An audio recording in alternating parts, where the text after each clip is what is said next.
Good morning বন্ধুরা, কেমন আছো তোমরা সবাই? আশা করি সবাই ভালোই আছো। আমি মোটামুটি ভালোই আছি। তো আজকে তো সানডে। সানডে মানেই হলো ছুটির দিন। তো অনেক দিন ধরে প্ল্যান ছিল যে আজকে ঘুরতে যাব, পাহাড়ের দিকে ঘুরতে যাব। তো কালকে রাত থেকেই প্রচণ্ড বৃষ্টি শুরু হয়ে যায়। তো ভেবেছিলাম মনে হয় আর যাওয়া হবে না। সকালেও বৃষ্টি থামার নামই নেই। তো যখন 9টা বাজে, 9টার সময় দেখলাম অল্প অল্প বৃষ্টিটা কমে আসছে। তারপরে 9:15 9:30 দিকে বৃষ্টি প্রায় কমেই গেছে। এখন তো ভালোই রোদ উঠে গেছে। ভাবলাম কমে গেল, ওয়েদারটা ঠান্ডা ঠান্ডা আছে, ভালোই হবে। আবার সেই রোদ উঠে গেছে, সেই গরম, ভালো লাগছে না। তো ফাইনালি যাওয়া হচ্ছে ঘুরতে। তো অনেক দিন ধরেই যাওয়ার ইচ্ছে ছিল। আগে তো আমরা প্রায় সানডেতে ঘুরতে যেতাম। তো এখন অনেক দিন হলো যাওয়া হয় না। কাজের চাপ, শরীর ভালো থাকে না, নানান টেনশনে যাওয়া হয় না। তাই আজকে ভাবলাম যে যাই, একটু ঘুরে আসি। গরম আছে, পাহাড়ের দিকে ঠান্ডা ঠান্ডা আবহাওয়া, বেশ ভালোই লাগবে। তাও এখন এই যে রেডি হয়ে নিলাম।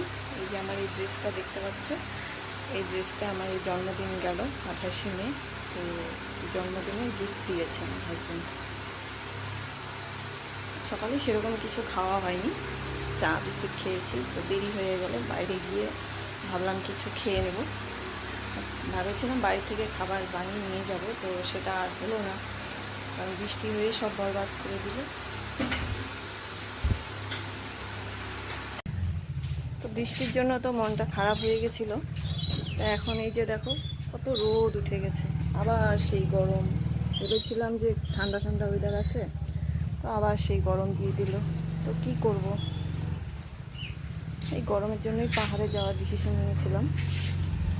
ঠিক আছে, পাহাড়ে গিয়ে তো ঠান্ডা ঠান্ডাই হবে।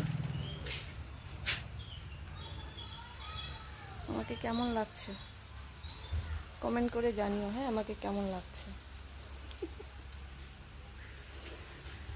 তো ইচ্ছা আছে পাহাড়ে গিয়ে লাইভ করার।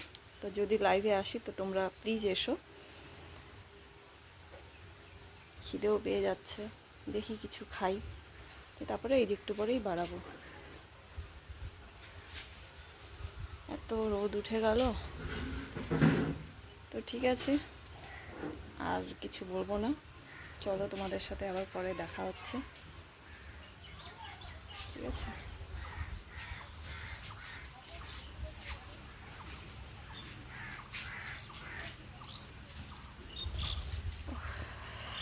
বাই।